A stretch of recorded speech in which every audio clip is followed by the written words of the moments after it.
في الأجواء المعتادة عندما يتعلق الأمر بديربي كرة القدم السعودية، والكرة في المكان السليم، ممكن يسدد. جول جول. هو ناوي عبد العزيز الدوسري، لما كانت الأولى وليست الثانية حاول مرتين، الثالثة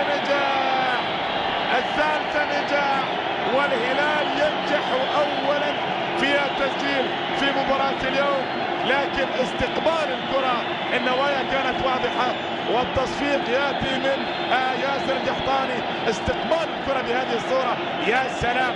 بعد ذلك هنا قرر وهنا راوغ وهنا سدد، والكرة بالتالي مرت صعبة على عبد الله القرني في المرمى النصراوي. يتقدم الهلال بهدف لعبد العزيز الدوسري. الآن المرور كان جميل والنظرة كانت واضحة وثاقبة، وبالتالي الأمور بعد ذلك